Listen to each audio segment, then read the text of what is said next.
You're listening to the ESO Network, your station for all things geek.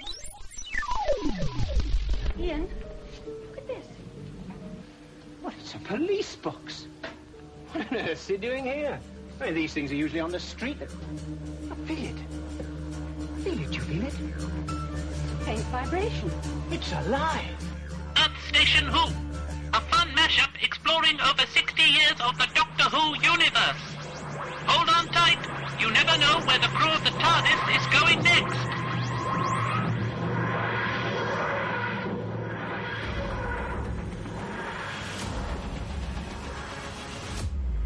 Merry Christmas. I'm the Doctor. What's up there? Goblins. Oh, yeah? Time travelers are great. Like, wow. Ah! Hold on tight. Who are you? Hey there, Whovians, and welcome to another episode of the Earth Station Who podcast. That's right, folks. We are here, and it is the holiday season, and we got the first Christmas special in, 7 years, I think? It's been quite a while. Yeah, it's been quite longer some than I'm time. willing to think. Yeah, exactly. 2017 was the last one. Okay, so 6 years. So not bad. And you know what? It was nice to have a true Christmas special.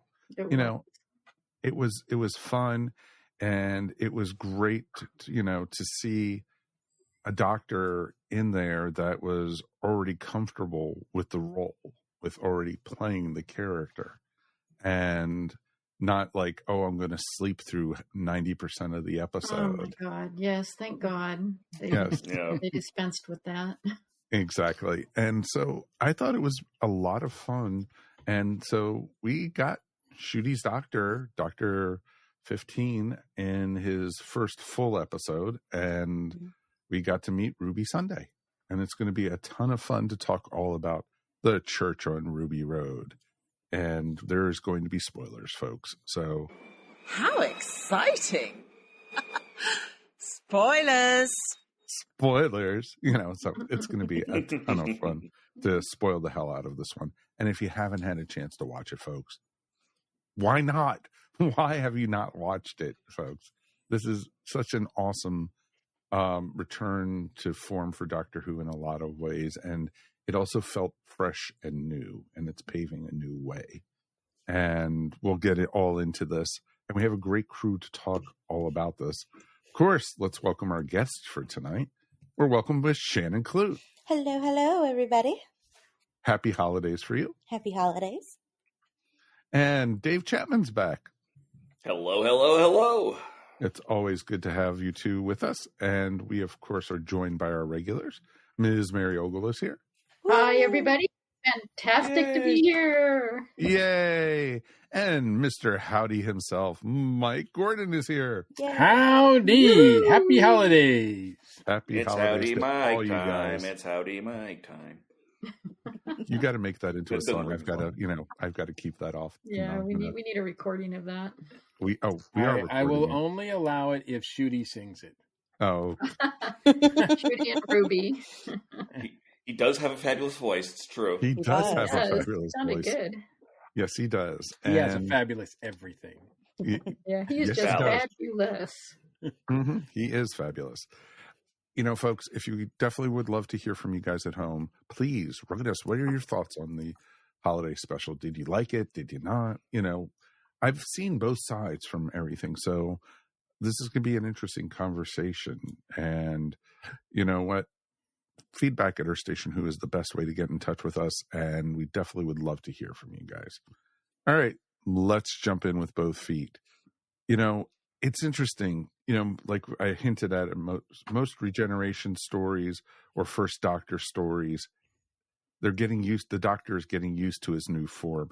Am I a good man or am I a bad man? Or, who am I type thing. And the cool thing about this, Ncute jumps into this comfortable with who he is. No regrets, nothing. He's free of any of the burdens that the Doctor had before. And they touched on that. That's not entirely true. To a lot of it, yes, it is true. Because he has a past. That's a fact. But he is not all brooding and dark and worried about everything like, past Doctors in the series and such. I've felt almost like a freshness to it, like a more carefree. There's almost like a reckless abandonment to it. A little bit, exactly. You see that when you first see Shooty in this episode, and he's dancing on the dance floor, wearing a kilt, of all things, which was pretty awesome. Mm-hmm. And it was neat to see, and I loved it. He knew what kind of Doctor he was already. He knew, exactly who he was. It wasn't like he was discovering himself in this story. Well, I'm not sure. I mean, that's not entirely true. There was some, in the end, when they're talking about adoption, I would say that there is some of that. Well, he said, speculating about who he really is. Well, they touched on it. He was basically saying he was abandoned also, an abandoned child, and he just found out about it. And that was really well done. And I loved the power that they... I'm just waiting because I know the Chibnall bashing is about to start, so I'm just trying to mark. I'm just trying to mark the minutes that we're into this because we're about we're right on the brink of Chibnall bashing. So I want to make sure we mark. Well, that's a coincidence. Yeah, I was not even going to think about talking about Chibnall there, but it was interesting in the last 3 episodes of between the last 2 specials and this. They've brought up the timeless child more times than, we had gotten in the, end of the Jodie era. Oh, yeah. RTD is leaning into it. Yeah, big time. He's like, I don't care what anybody else says. I'm going there. Yeah. I mean, the door was open, so why not? Exactly. Yeah. He said he was not going to retcon it. He said he wasn't going to undo anything. For him to he had to. There's nothing else that could be done. This is the end of the last Doctor. Was what the heck is going on? That's where this story had to pick up. Well, he could have ignored it. He could have, but I think that would have done a disservice to the plot. And instead of ignoring it, he's embracing it. I mean, that's what really ties the Doctor and this companion together in a way that we haven't really seen before. It's either been random or a random occurrence. I should put that in quotes. Or most important person in the universe, thing. I've already seen, the wave of hate coming from about this episode about like, oh, here we go again. The most important companion's most important person. I don't feel that. RTD's not. I don't feel a Clara vibe here.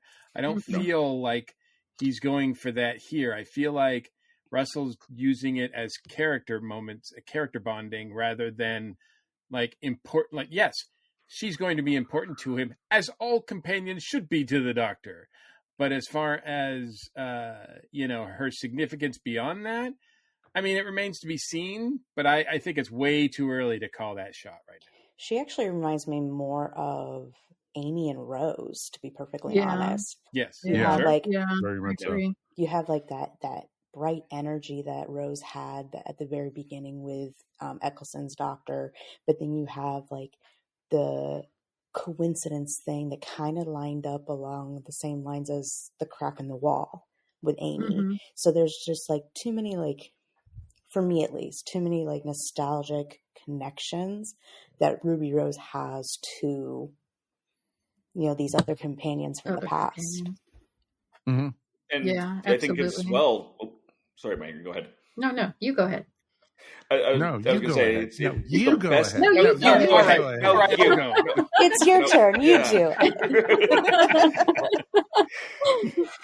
I was just going to say, think past over 60 years. What companion is a favorite that doesn't have a plot arc, that doesn't have a backstory, that doesn't have a story? Mm-hmm. All of the best do.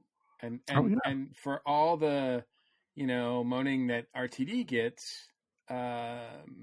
boy, you certainly see a lot of it in the last month. I'll tell you that, more than I saw, the whole year leading up to this, really. But I mean, he gave Ruby so much character development in this, more character development in this one episode than like.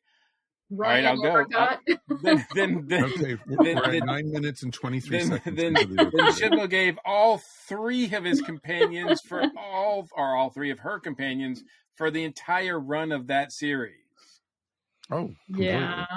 Yep. I mean, it's just, and it's so skillfully done. It's not, And I think that's something that really well done. I think that's something that Russell does really well, is that he does develop really great companion characters, and they are in depth. There is levels to them. There's a backstory to them. They're real people when it comes to the story. Families. Yeah, when it comes to the story, that I feel like even Moffat kind of missed out on. Like, he didn't even go as deep as what Russell can go. So I think it's really interesting that we're going to have this deep character again that we can actually connect to as a human being. Yeah, I wasn't sure about Melly Gibson in the beginning, to be honest, when she was first announced, but I'm invested in her character now. Yeah, I love her. No, agreed. And I liked her character, and I liked her little bit of a backstory. I loved right from the very beginning, the first, one of the first times you see her, she's being interviewed for one of those, Find Your History TV shows. And I loved the thought of that. And it explained, about it and everything. You had the narrator at the very beginning, talking about, her being left at the church right before midnight on Christmas Eve. And but then when you first see her, and she's very likable, she's very charismatic. She's an everyday type person. She has all these different interests and everything. And she just happened to have a series of bad luck happening right around her. Yeah. There's no just happened to about it. Yeah. We literally see the arms and hands. Oh, I know. Bad luck is being created. Yes, yeah, exactly. Yeah. Yeah, I think that, he does such a great job. And yes, I know that, it is some people have issues with the families being involved or whatever, but I find them all compelling. They don't annoy me at all. I want to see more of them, actually. The whole, as you pointed out, Mike, I mean, shortly when we're introduced to her, she's doing the interview, and apparently, I mean, he even said in the behind the scene thing that Russell said that's going to be the spine of this season, is trying to figure out who her parents are, what that mystery is. And we don't know. Like, it's way too early to call that. For all the people out there moaning, I wish they'd back off a little bit and let RTD have some breathing room here, because I think he's shown that this doctor and this companion already have more of a connection because of their adoption, their foundling status, than a lot of other, doctors. And I mean, that's the other thing. They're great, and they have great chemistry together. Yes, completely. Yes, absolutely. There's no question on that. The chemistry from the very first scene on the ladder was just amazing. They were great together right there. And, it worked perfectly. And, I was ready for that ladder scene to be, oh, here we go, really bad green screen or really bad effects. We never got that. These were really good special effects in this episode. This episode was shot like a movie. Like, it was really well done. That was something that I noted the first time I watched. I was like, wow, this looks amazing. This doesn't look like the Doctor Who that I remember from 2005. Like, this is massively different. Massively different. Oh, honey. You go back that far, do you? 1977. Real quick. I know, but I'm going back to, like, my first, interaction, as well as Russell T. Davies. Like, that was his, the birth of his era. or his No, first of time. course. So like, Yeah. to see that difference just for him as a showrunner. And Yeah, honestly, that's I also think- the more fair companion. That's the more fair comparison than going back to the 70s and the 60s. Right. Yeah, of course. I mean, I think he's justified in calling the next series season 1, because I do think it is at least a soft reboot of the entire show. Mm-hmm. I think it's going to be very different having the Disney money and the Sony money, and just having Bad Wolf involved and RTD involved. You can already see the difference. Mm-hmm. I'm already so much more invested after only watching the Star Beast, but after watching all 4 episodes than I ever was in the, here we go with the Chibnall bashing, in the Chibnall era. Not because of Jodie Whittaker, but because of, everything is at such a higher level. And it's very apparent. When they came through the clouds and they showed the pirate ship, that was just awesome. That was I mean, awesome. it's beautiful to watch. Definitely got some Terry Gilliam vibes. Yes. Yes. From that, and that is not a critique. That is not a critique. I love that, Russell's wearing his influences on his sleeve here. Like, there's a lot of stuff that's in this that, that he's playing around with, and I love it. He's not ashamed of it. He's just going for it. Obviously, having the Doctor deal with more supernatural themed opponents or monsters or whatever you want to call them, stories, is going to be really interesting going forward. Some of it, obviously a lot of the science geeks are going to even I cringe, like the fact that he's talking to ropes. I'm kind of like, really? But I mean, that's, it's silly. You just go with it, No, agreed. Well, did you hear his explanation that was because of the influence of the toy maker?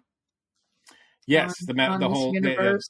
Yeah. But I mean, if you're going to hand wave it, that's actually a pretty good way to hand wave it. I mean, I think we were thinking that the legions were going to be a little bit more defined, but I guess it's just sort of this loose idea that now magic, and the Doctor he hesitates to refer to it as magic. It's just a different kind of science to him. Yeah, he calls it physics.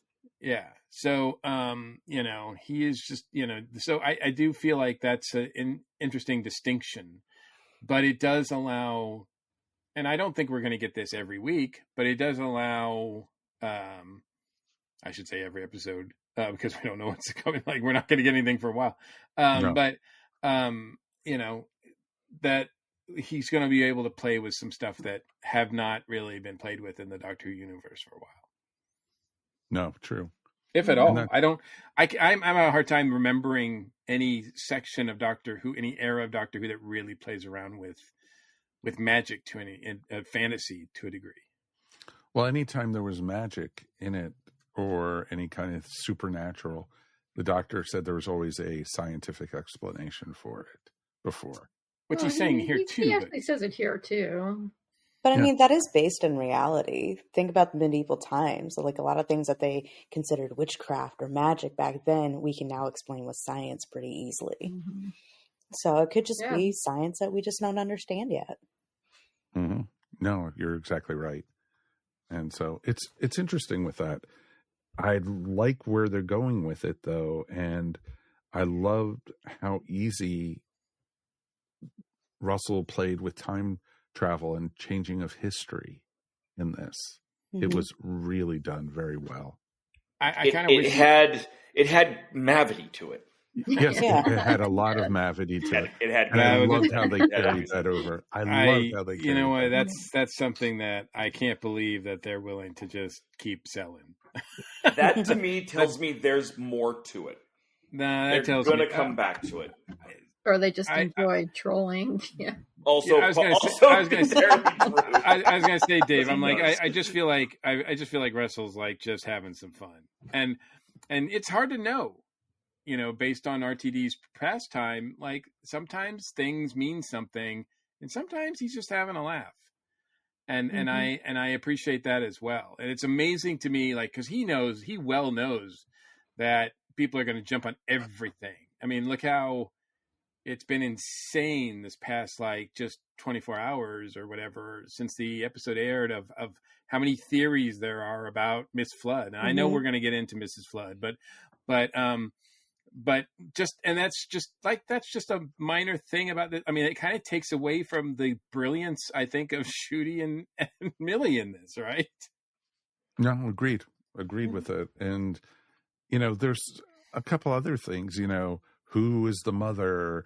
Oh, wait, you know, you've heard so many theories already. And let's hold these theories off to a little bit longer, you know, in the episode. And I don't want to get there yet. I do want to go back to something that you pointed out, though, Mike, about the time travel, because usually I think that's I think Moffat's strength. You know, Jen and you were talking about how we've talked about that tons of times, like that. The characters would be more RTD strength, and I agree with that. Sometimes, as much as I love Stephen Moffat's work, sometimes characters are just pieces on a chessboard that he's moving along, and he does so very well at times, but they don't feel as real sometimes as RTDs do, and that's a real strength. But I kind of wish that RTD had leaned into the time travel, because you sort of have this, especially on Christmas, this sort of like It's a Wonderful Life vibe. Like, what happens if you take someone out of the equation? What happens to everybody else? And we don't get a lot of it. And I kind of wish maybe he had leaned more into that, but I guess, you know, it's only an hour, so what are you going to do? But I did feel like that was a nice homage there. I have to believe it was intended. No. Otherwise, it's just one of those weird coincidences that would mean that, you know, a goblin ship is coming. Well, exactly. But I loved how they showed, you know, because the damage that the goblin ship did to the apartment when it landed on the roof, it was just, you know, catastrophic in some ways. All the cracks and the glass breaking and everything. And then when it healed it, and it was like, and it fixed, and then they showed the hallway. There was no lights in the hallway. Everything was very dank in that house, very depressing. And it was just amazing how they handled that. You can actually see the scene where he actually realizes Ruby's not in the room with them. You can see that the tone, like the actual picture tone, went darker. Changes. And it just like, it slowly went darker and darker and darker until like the lights were gone. And even the way that the ladies were dressed was different. And the colors in the apartment were actually all darker and not the brighter colors that they were when Ruby was there. Oh, very much so. And the picture changed, the Polaroid picture, which it was just like, it was awesome. It was just so well done. And, you know, I can't complain about any of that stuff. And you know, I was not a huge fan of the Jackie Tyler or, you know, stuff like that, or the other families. You know, I wasn't even a fan of, you know, and like Wilf's family and, you know, stuff like that, the mother and everything. I thought she was a royal pain in the rump. And it was just like, I don't want to see families, but these families was just awesome. I thought, you know, the Sunday family was just a great addition to this episode. Well, it was nice to see a supportive family, because the other families were not supportive. That was it. That was it. They were very supportive. They were very welcoming. Yes. You know, you don't adopt the 33 kids or foster care 33 kids without being welcoming. Well, exactly. And it was interesting that it was because of Ruby that she became such a positive force and a positive character. She didn't want that baby, you know, in the alternate timeline and everything. I don't want to, you know, now I'm stuck here. Now I don't want to be, you know, and it was so powerful with that. Yeah, well, it's just a cash cow to her in that reality. Yeah, she needed Ruby to help, you know, find her humanity and her nurturing side. So, and I love the names of the parents. I did see a criticism about that said that, you know, like, you know, I guess leaning towards that most important person in the universe theory that they sometimes have used, but you know, suggesting that like, oh, well, I can't believe that, like, you know, just Ruby's disappearance would make that much of a difference. And it's like, one person, that's the whole point of Doctor Who when it's done well, is that one person can make a universe of difference. Oh, exactly. Yeah. Exactly. You know, And that's also the point of, like, you know, It's a Wonderful Life. Like, one person can make a huge difference. And I like like I said, I wish they kind of leaned into that a little bit more in this, but I got that message. Oh, exactly. And it was, what was it? Matt Smith's doctor had said he's never met somebody who was not important. Yeah. And, you know, and this goes right to that. Yeah, you have that scene where he's looking at the fridge with all the pictures missing, and he goes, all those people, all those lives. Like, in that moment, he saw 33 people who would not have the lives that they should have had because Ruby wasn't there. Exactly. And Shannon, he cries. He cries. Like, when have we seen the Doctor cry? Like, this Doctor is not afraid. He's not afraid to cry. He's not afraid to hug. He's not afraid to dance. He's not afraid to sing.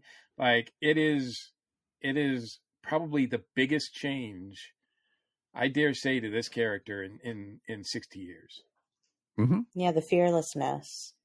Yeah, or he's always felt much more removed from the narrative. I mean, it's not that he isn't participating, but he's not fully sharing it with everyone around him. And I don't feel that way about Ncuti's Doctor at all. I really feel like he's present. I do think that there is a wall up. I do think that there is a wall, but it's a wall with a window. It's thin. When he pulls the curtains aside, you can see in, but it's when he decides that he wants you to see in.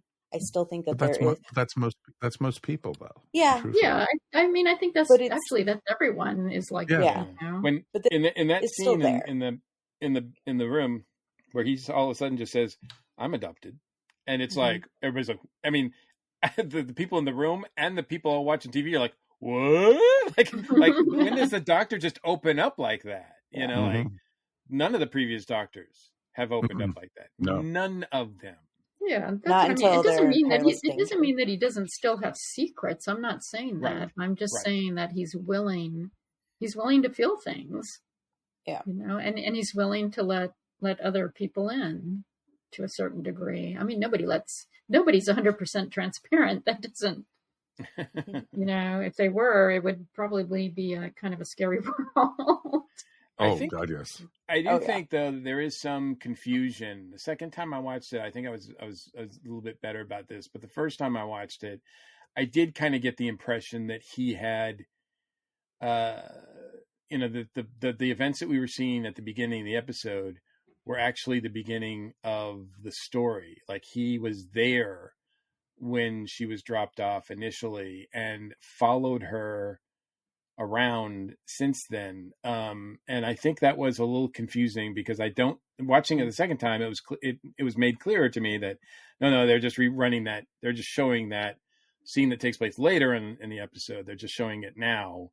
But it does kind of depict this story of like, he singled her out rather than them just meeting by chance. And I think that didn't help those people, you know, it gave ammo to the people who are like, oh my God, it's the most important girl in the world, you know, like the most important companion, and like that kind of thing. I think it gave them some ammo, which was not necessary. I don't think they needed it. And I didn't feel like, after watching the second time, I didn't feel like that was the case, that he honestly ran into her, you know, because he was studying this whole thing of bad luck or whatever that he was looking at. So. Right. Yeah. No, and that's the interesting thing about it. It was, you know, it was kind of odd. You know, he was at the club. He was, you know, they drove past him when, you know, the snowman was about to fall, you know, and it's like, boom, boom, you know, coincidences. Was he just happened to be there or what? Yeah. So. No, I think that was, I mean, because in the second time I watched it, I realized that was a whole pattern of coincidence and coming together that the goblins were, you know, feeding off of, using as I don't know, appetizers, if you will. I don't know how you want to call it, but it wasn't. I don't feel like, and I could be wrong, but I don't feel like he had singled her out and was following her from like the beginning. I think it just happened that they crossed paths because he was investigating something and she was caught up in something. Yeah, not from birth level from the beginning. I think from the beginning of the interview and like the beginning of those 3 days, definitely, but not absolutely. Not I don't think he. I don't think he was watching her, and I don't think he was there initially. Well, I mean, timey-wimey, right? But I don't think he was there initially when she was dropped off. The first time. The first time, yes, without the goblins being there. Yeah. Right. Yeah. No, it's interesting. I think there's some very interesting stuff to think about and everything. Was there anything you guys didn't like about this episode? Well, I think as cool looking and as neat as the goblins are, they're just kind of there. There's no, we don't get any sort of real characterization of them. We get zero characterization. Yeah, exactly. They're just animals, really. And that's usually the Doctor fleshes out, like Doctor Who fleshes out even like the worst of villains and monsters a little bit more than these guys are. But I mean, they looked really good. To everybody's point, I think they were animated very well. Again, I applaud the use of puppets. I mean, they are full on using puppets now in Doctor Who, which I love. The song was I thought the song was fun. I'm glad they released it as a single and made a lot of money for children in need, which is so ironically delicious. Very much so. Has it reached number 1 yet? That I don't know. I wasn't keeping. Last I saw was 4. I haven't seen if it's gotten higher than 4. I know it's over Wham and Mariah. Woo! Yeah. Wow! Yeah. Thank goodness. That's something. Exactly. Hang on, I'm going to Google. Take that, Whamageddon. Yes, and I made it through, so I was safe. No. Yeah, I mean, the goblins were basically a plot device. They were not fleshed out any more than that. Especially the Goblin King, you learn absolutely nothing about it's him just at a blob. all.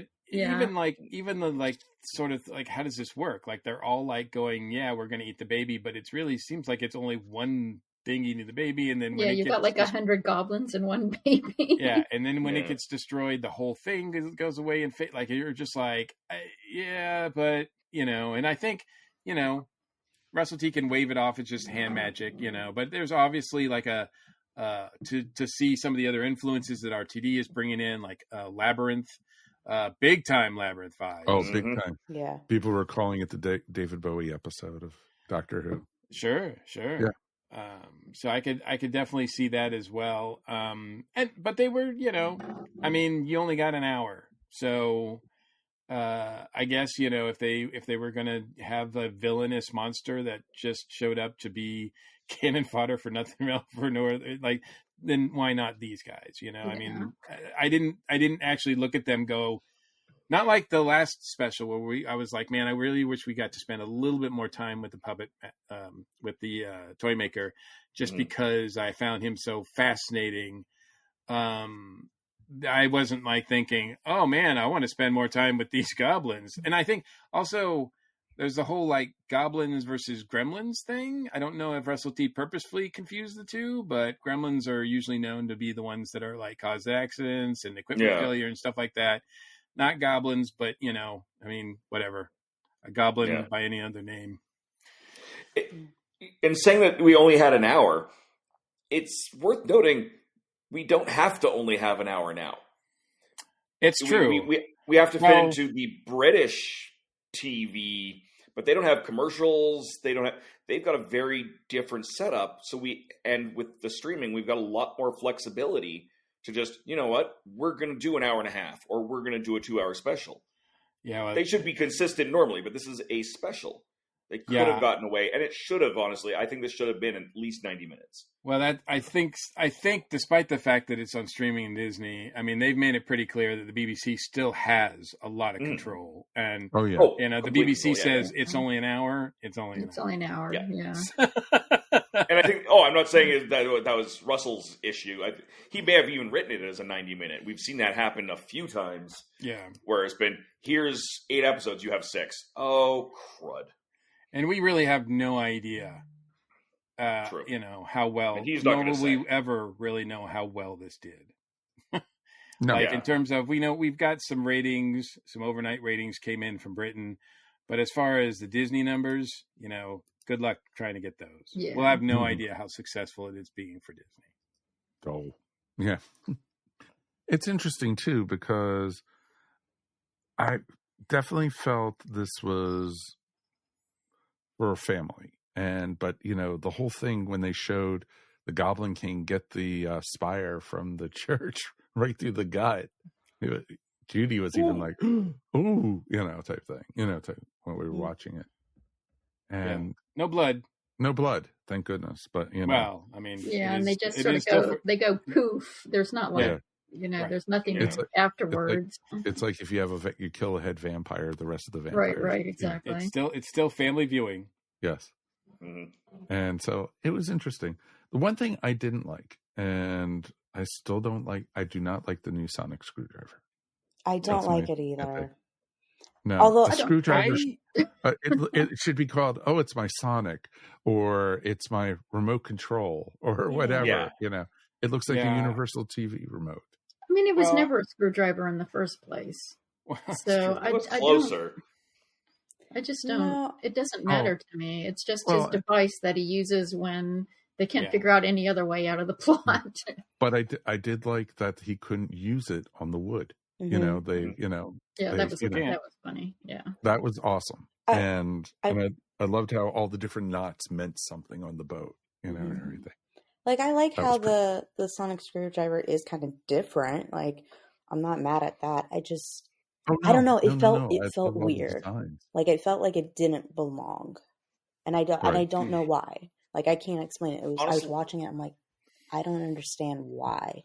Hopefully, we won't go back to having it become a force field generator or I didn't mind that. That felt like it fit. Did it? And honestly, as much as I'm not a fan of this one, I like it better than Jodie's. Okay, I think that one just seemed. That one was just a really weird design. It kind of fit with what the TARDIS was doing, but how'd you make that out of a spoon? Like it just didn't work for me, and never did it work for me compared to most of the other ones. Whereas this one feels less like a screwdriver, but actively more real. It seems more like a useful device than they usually are. Frankly. And I love that it has, if you go to find the video on YouTube of him kind of talking about it, it's got a Rwandan saying on it written in Gallifreyan. Of course. Mm-hmm. Which I absolutely love that. I love that completely. Connection. Words are sharper than the sword or something like that, right? Yes. Yeah. Something like that. Yeah, it says something like that, which is great for the Doctor. And I think, look, for branding purposes, I think that's why they're calling it a sonic screwdriver as opposed to sonic, whatever you want to word you want to use.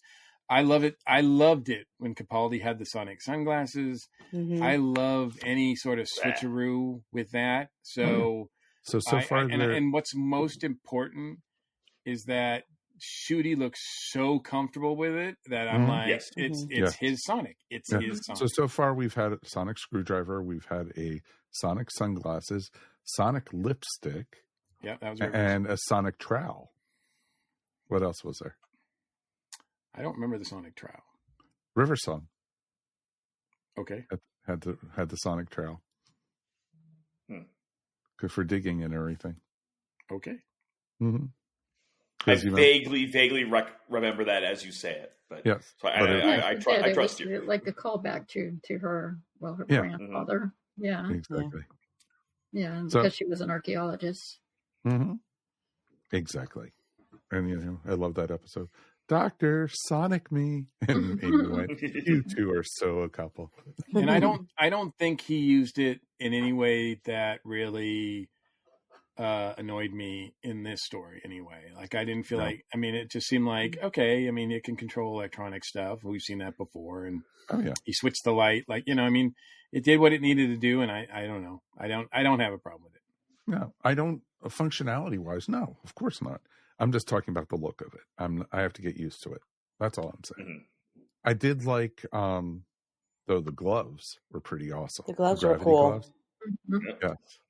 And I love how he had to recharge them. Yeah, well, that was a good Easter egg for the Rose and the when Rose first meets Captain Jack. Mm-hmm. And she's hanging from the ladder, and she gets rope burn on her hands, and Captain Jack has to heal them. Oh, with the nanobots. Yeah. Yeah, and so that was a really good Easter egg there. Mm-hmm. There's a lot of good nods to the old stuff.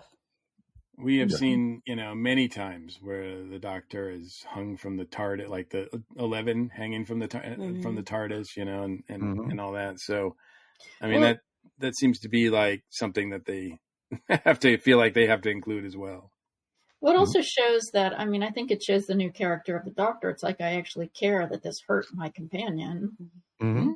I'm going to fix that. It showed that he learned from his mistakes. Right. Oh, very much so. And that's pretty awesome. And I think it was, overall, this was a fun episode. And it was a good family thing to watch with your family, sitting around, on Christmas Day. Mm-hmm. Yeah, it's certainly better than some of the other Christmas episodes we've endured. That's true. That's very, very true. I'm going to be curious to see where it ties into the next season, and might as well jump in now. And all right, Mrs. Flood. Mrs. Flood. I want a musical episode because that's the perfect introduction to Mr. Flood. To be, of course, Brian May. Of course. Yeah, seeing Mrs. Brian May there was because that's how I think of her. I don't think of her as EastEnders, but even though she was on there for a long time. That's how I know her is as EastEnders.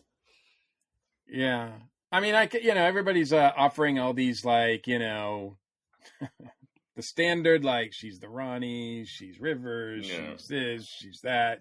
Her name's Flood, so it's got to be, tied in with Pond and River and all that.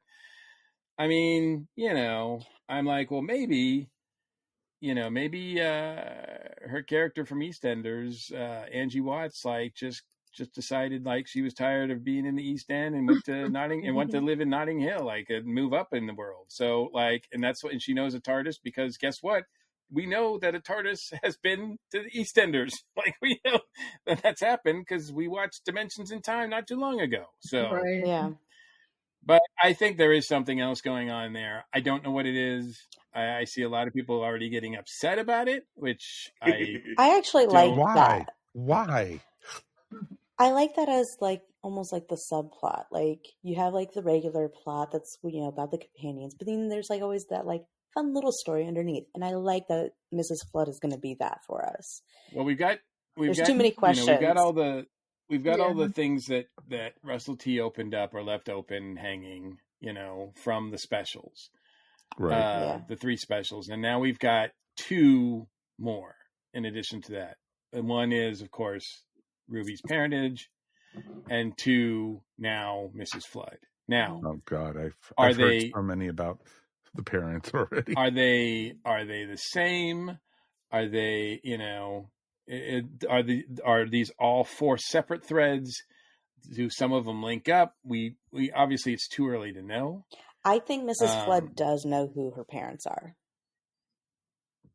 You think Mrs. Flood knows who Ruby's parents are? The real parents. Who the real parents That's are. Interesting. I think she does know. Okay. Just because there's almost like too much fondness for like a neighbor situation. There does seem to be a weird change in Mrs. Flood. Mm-hmm. In the first half, she's like, what is this blue box doing here? It's in my way. You put this here because you don't like me. She's grouchy. Mm-hmm. She's not. And then the Doctor, like, goes back in time comes back, and now Mrs. Flood seems to be a lot more personable. She's beaming and smiling, and she knows what the TARDIS is. Now, I don't know what, obviously the episode itself doesn't explain that change, but something changed there. Yeah. So I don't know what that could be, but it's like as soon as she knew that it wasn't just a police box, she's like, oh, this is going to be good. Like, she was almost excited and giddy for the adventures that were about to ensue, even though she isn't joining. She specifically says in the beginning, when she's complaining about it being on the street, like, I haven't seen one of these in 50 years. Yeah, well, that's the vibe I get, is that, like you said, she didn't know in the beginning what it was, but at some point she's going to have an adventure. Yeah, something's going to happen. Yeah, and then she's going to be able to recognize the TARDIS because he takes her back in time, or she meets it back in time, or something happens. Maybe to change her outlook. I saw, and I assume it is fake, but I saw what looked like a screenshot of, like, here's all the episodes and the beginning of a description, like you would see on Disney Plus or whatever, and it had short descriptions, including an episode that very much had Mrs. Flood about, I think it was like around episode 5 or 6 of the season, as the thumbnail. I am assuming that is completely fake. Oh, I'm sure it's fake. But at the same time, who knows? It could be. There's enough people going, "Hey, Mrs. Flood, Mrs. Flood, Mrs. Flood." Even if she was just a red herring, and it's just RTD blowing stuff at us, which I hope is not the case. There's enough that I think she could come back. At this point, she would have to be coming back in, Shooty's 3rd season. Well, but I think it would be a nice way to, and I would almost be better. I would almost like the last episode for Shooty to be that episode where she changes, where he picks her up, drops her back off on episode 1 for him. Well, IMDb does have this episode as part of, like, the first episode of season 14 on their thing, and they have a listing for season 15. There's no, like, names or titles or descriptions for the episodes, but they already have all of 14 and 15, like, numbered out. So it's possible somebody did leak some stuff that may or may not be accurate now, because 9 times out of 10 they change all of that. I've learned from that. I am not predicting anymore. I'm not guessing. I've had egg too much on my face. Yeah. It's like, hey, how could I make an ass out of myself this time by predicting? Oh, and, you don't need predicting for that, my friend. No, I know. It's an everyday thing, so it's okay. I have seen people that think that, she was the one who picked up the gold tooth. I have seen people that believe that she is the one who waits. Because obviously she's sitting on the maybe that's not the original, that's the same Mrs. Flood. Yeah, I mean, it's way too early to tell. I don't mind him putting these things. I mean, obviously, and to be honest with you, I couldn't take it seriously. I thought he was just having some fun because, I mean, she breaks the fourth wall and looks right at the camera and is like, he doesn't know what a TARDIS is or whatever, like you and I do. And I'm like, whoa, she's like talking to me. And I'm like, okay, so this is just some holiday fun. I mean, it could be. Because her character did that in EastEnders. Really? Yeah. I mean, it could be. I looked it up and, she's not in... She doesn't look like she appears in the Dimensions in Time EastEnders crossover. No. So I don't, I mean, you could say that she might have been there, so therefore that's how she knows what a TARDIS is. But she didn't seem to know that in the beginning of the story. She knew what a TARDIS was at the end. So I think, to me, that was the big difference watching it a second time with her. But apart from that, I have no clues. I have no guesses as to who Ruby's parents are. And I'm not really going to strain myself to try to figure it out. I mean, most of the people who are coming up with these ideas are just setting themselves up for disappointment. Yeah, they don't have any clue. They don't have any clue. They're just sending what they want to happen. Right. And if RTD doesn't do what they want, then, it's really badly written. I mean, it still could be, but, if this were Moffat at the helm, I would strongly suspect that the woman dropping off Ruby was Ruby herself. Because that just seems like the thing that Moffat would do.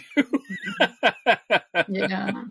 Not that Ruby's her own mom, but that she is the one that's actually dropping her off.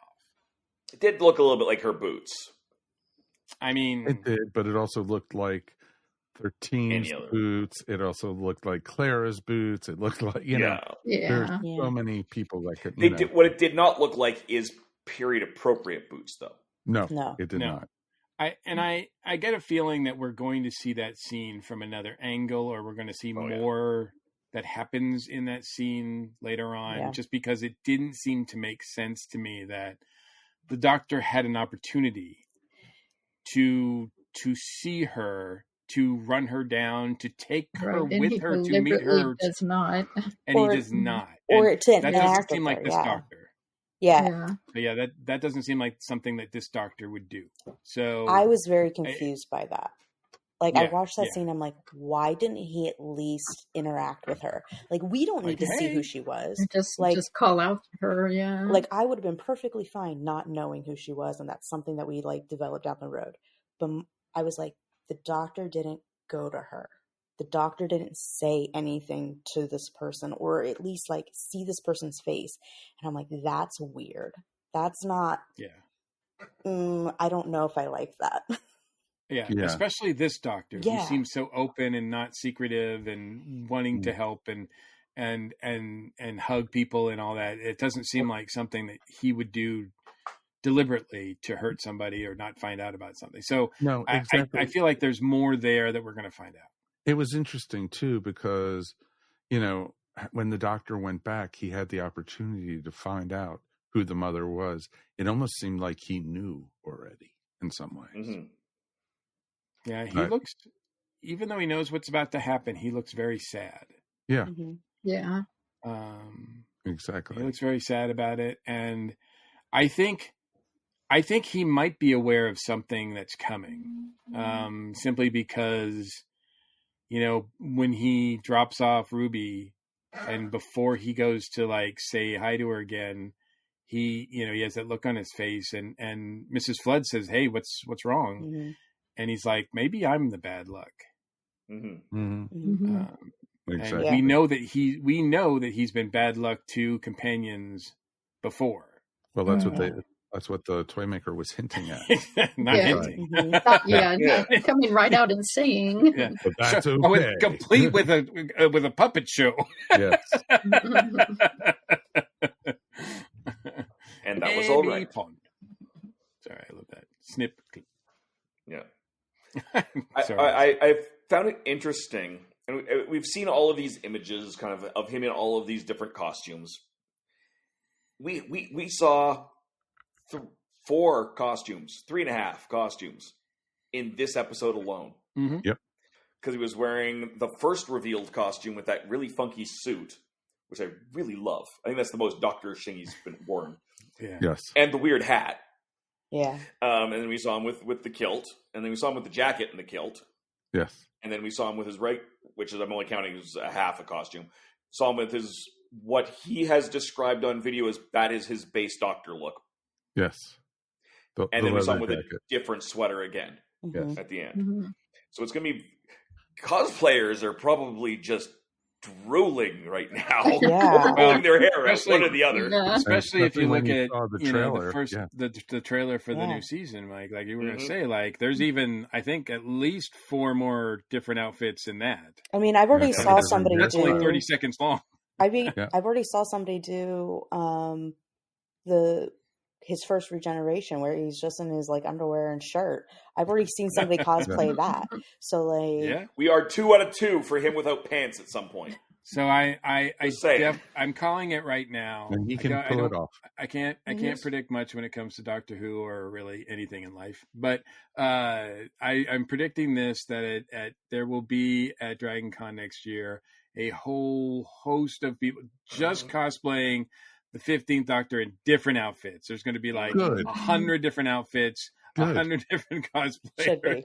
There should be. Yeah, I think it's awesome. All for it.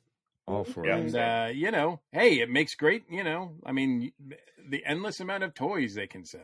Yes. Oh, very much so. The only thing I didn't like about any of the costumes was I don't believe that was an original tartan. I wish they had a Doctor Who tartan. I don't know which. I don't know them well enough to be able to say, oh, that's that tartan. That did not appear to be a newly created one. I think I saw a TikTok where somebody said, "Hey, this is the tartan that his kilt was, and it belongs to this family from this region, like all that." So the information, which could be something personal to him. I figured he was just using one of Jamie's old. Yeah, I was thinking the same thing. I mean, he grew up in Scotland, so maybe it does mean something to him. Yeah, exactly. But to have an official Doctor Who tartan would have been cool. A Gallifreyan tartan would have been kind of cool. Mm-hmm. That would be cool, and not the first show to have done that. Yep. Yeah. No, don't disagree with that. Yeah. All right. Any final thoughts before we go ahead and rate this one, my friends? I'm actually going to throw something out there. I think this is Gen Z's Doctor Who. Yes. Oh, very much. I really honestly think like a lot of like old time Who people might not connect with this the way that they did with previous regenerations. And I've seen people come out already and say, Doctor Who's now passed me by. This is not my generation of Doctor Who. So like, I feel like, because I was kind of like thinking about that and looking back at it, I'm like 9 and 10 were definitely more like Gen X, maybe elder millennial, but mostly like Gen X. And then you have like 11 who is definitely millennial. And then 12 and 13 and 14 are definitely on like that millennial spectrum of everything. And I was like, well, that's kind of interesting to see how the Doctor is evolving with generations that are coming into adulthood and are running the adulthood era in those moments. And I'm like, okay, this is interesting to see how this generation's Doctor is going to arc and turn and change. I watched the previous specials with Gen Z, Gen Alpha, and have a bunch of teacher friends of that age as well. And that's what their kids on the schoolyard are talking about Doctor Who. Mm-hmm. Watching those first couple of specials, they didn't bat an eye at all these things that people said, "Oh, it's all woke." That's just normal. There's so many fripping YouTube videos now. Doctor Who's too woke. Oh, Disney's planning on canceling it because of the wokeness. And it's like, really? Disney? Yeah, no, it's just this is just Gen Z. This is you're the people that passed by and it did so intentionally. Exactly. And I have to give credit for Russell for taking, like, I was really, probably among all of us, I was the most critical and most hesitant and most worried about Russell T, splitting 14 and 15 and having both around at the same time, just because I thought, here he is trying to have his cake and eat it too. After watching this episode, I mean, it still remains to be seen, but after watching this episode, it's apparent to me that Russell is, and what a glorious cake this is. I mean, it is unlike anything else we've seen from the Doctor. I mean, yes, the kernel of his being is still there. He's not completely unrecognizable, but he's such a different. This is this 15th incarnation, and this is the most risky, the most different one, the most diverse one they've ever done. And I mean, what a big swing! If that, I have to believe that when Russell T signed the contract to come back, this is why he came back. Oh, absolutely. Not to work with David. I mean, sure, that's fun. Not to just bring back old villains, not to troll people, troll fans or whatever, but to do this, and I'm excited to see where this season goes. I wish this April or whenever it can't get here fast enough. No, agreed. May. They've announced May. it's May. It's May. It's May. Yes, of course, it's May. Yeah, I mean, Oh, it's well, to we've me got plenty to talk about to fill it up. because So don't worry. RTD is not the same writer he was in the beginning of Doctor Who. He has matured a lot. He has written a lot more. He's just an entirely different person now, and it's going to be fascinating actually comparing this era to his earlier era once this is all over with. But I think he's more fearless now. He's more secure in his writing now. He's more willing to take chances, more willing to take risks. And BBC is more willing to let him take risks. risks. Yes, that's very true. And but also he's a different personality than some former showrunners. He's more he's more liable to stand up to suits that come to him and say, "Oh, you can't do this," and he's like, "Oh, yes, I can, and I will." And I am so jazzed for this next season. I cannot. I'm excited about it, and the trailer for next time looks amazing. But yes. But I think we're going to hold off from talking about that though till our next episode, since that's going to be the live State of Doctor Who type episode. So I think that'll be the better way to do it. All right, let's go ahead and rate this one. 1 out of 5 TARDISes, 5 being the best, 1 being the worst. Shannon, I'm going to let you go first this time. Okay. To be perfectly honest, I'm going to say this is a 4 for me. I think overall it's an amazing episode. I think, look-wise it was great. The song was fun and cute. I think it was a really great introduction for this new chapter for Doctor Who. But there's a few things that I just, my gut says, let's wait and see what happens. And so, because my gut is like, something's off, I'm going to sit back and say it's only a 4. But it's a very strong 4. Okay. No, that's fair. Yeah. All right, Mary. I'm also going to give it a 4. I think it does in some ways suffer from Christmas special-itis, in that he's trying to appeal to a broader mass of people than maybe normally. And that happens with a lot of Doctor Who Christmas specials, and they're on a varying spectrums. And some of RTDs are some of the worst ones, to be honest. This one I think is a good Christmas special, but it does bother me that, like we were talking about before, that the goblins really were just a plot device. They didn't really serve much of a purpose there. And I think he could have probably done a better job with that. But still, it's so enjoyable. And the most important thing to me was, did I feel like Ncuti was the Doctor? And I absolutely did from the very beginning. I had no problem at all of, saying, okay, this is absolutely the Doctor. And, so yeah, it definitely a 4. Okay. Mr. Chapman. I'm going to give it a 4.7. Ooh. Okay. That's pretty forward-thinking of you. It is. I came when I did a live watch of this, and I'm like, I have to figure out why this isn't a 10, or if that's just my of it. And it definitely is partly just the excitement factor there. But most of the flaws are so minor, and even I think there's something I'm going to wait and see factor that Shannon mentioned, I get as a good thing. It's not, I'm going to wait and see so much as, oh my God, I can't wait to see for me. Nope, agreed with that. It's a lot of wait and see. Mr. Mike, what about you, sir? 4 doesn't seem like enough though, but I can't go like Dave. I can't go full 5. So we'll say 4.5. Like I said, I wish they'd kind of leaned more into the "It's a Wonderful Life" story, because I think that was like it would have been a really nice way to tie things together. And you didn't need the goblins to do that. Although they're fun, but they're little else.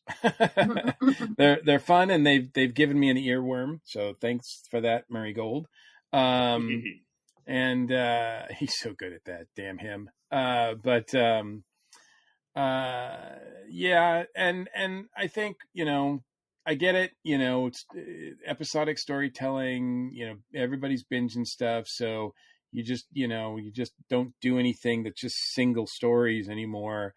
But Russell T left two big dangling plot threads out there for everybody to speculate, and I kind of feel like I wish less emphasis had been on those, because I feel like that was taken on, like that took away from the beauty that was this first appearance, really, this first team up of the 15th Doctor and Ruby, who I really, really loved. And every time they were on screen together, I was like, I can't wait to see more of this. This is great. So yeah. And, comparing it to other Christmas specials or, first episodes of Doctors, I mean, that'll come, as far as ranking all those. But for now, we'll just give it a 4.5. Awesome. All right. For me, I'm going to do a 14.5. No, just kidding. I will do it's easily for me a 4.5. Are you bi-generating your rating? Of course I am. How did you get this, Gordon? That's exactly where I was going. And now I could do it twice, so it's perfect. So it's for me, it's going to be an easy 4.5. It was enjoyable. This is going to be one I'm going to enjoy watching over and over again. None of the New Year's specials that Chibnall did with Jodie's era, I've gone back to watch at all. And even the one with Captain Jack. And I have no interest. They were okay. They weren't, wow, this is great. This was great. This was a great first story for a new Doctor. This was one of the better introductions of a new companion. This is the story moved. It didn't feel like it was dragging at all.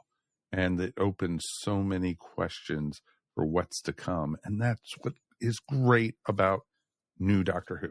And that's what I'm looking forward to. I am excited to May. I'm excited to see all what I saw in the trailer and everything I've been hearing. And, it just keeps on seeming, oh, this person's going to be on Doctor Who. This person, how they're already casting and making announcements for the next season already, because they want people excited for it. And they're getting it, damn it. And that's the wonderful thing about it. So, you know what, folks? We got a lot of great stuff headed our way.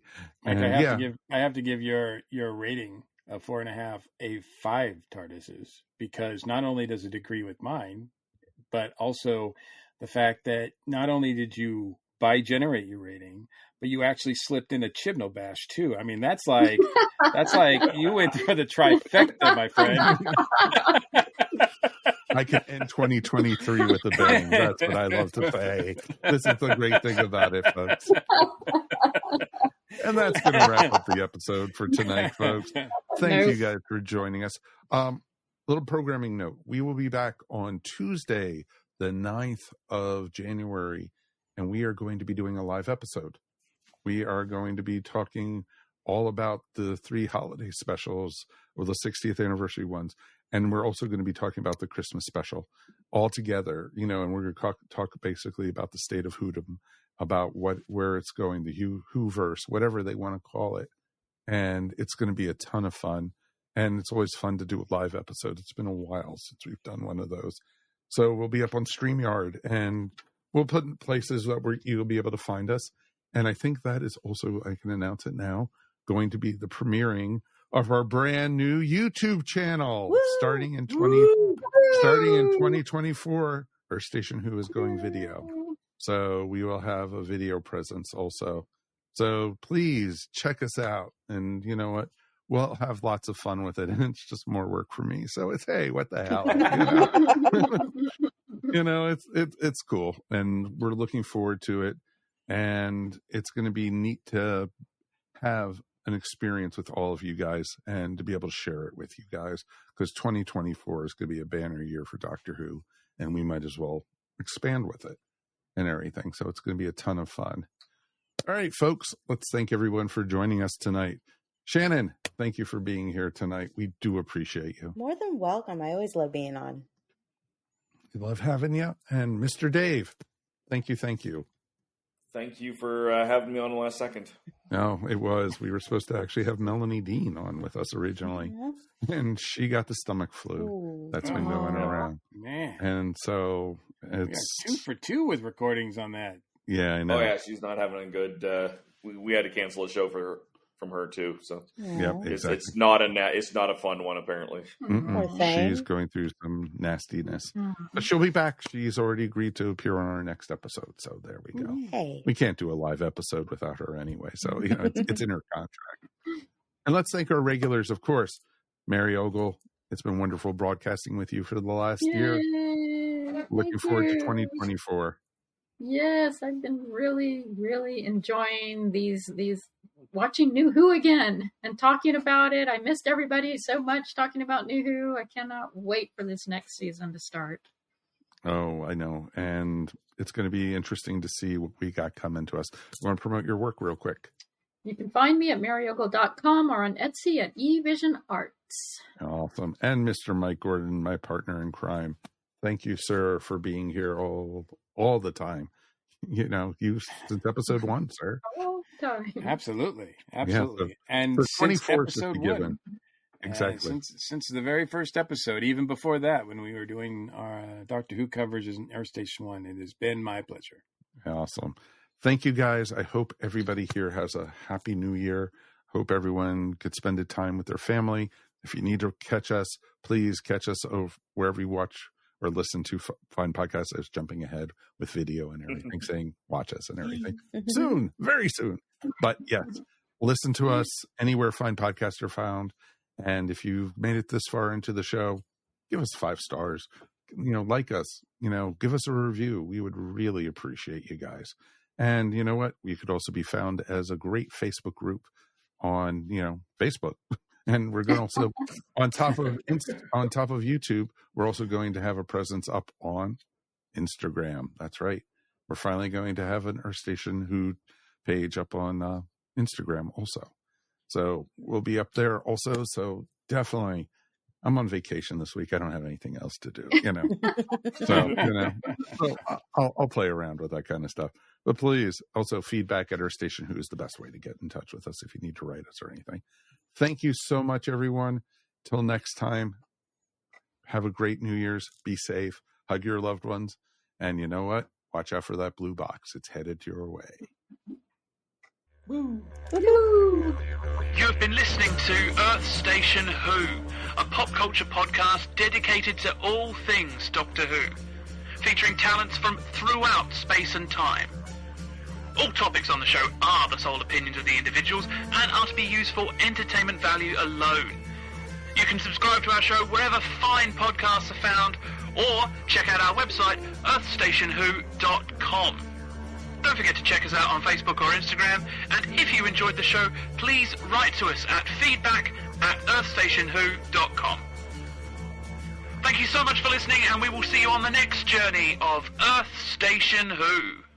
Drew Leiter here, inviting you to join Cletus Jacobs and I every week as we dive deeper into the dawn of DC. We review DC Comics, television, movies, and more. We're excited to finish the final season of Doom Patrol, return to Sweet Tooth for its second season, and check out the Netflix series Bodies. Get all your DC news on the Earth Station DCU podcast, part of the ESO Network.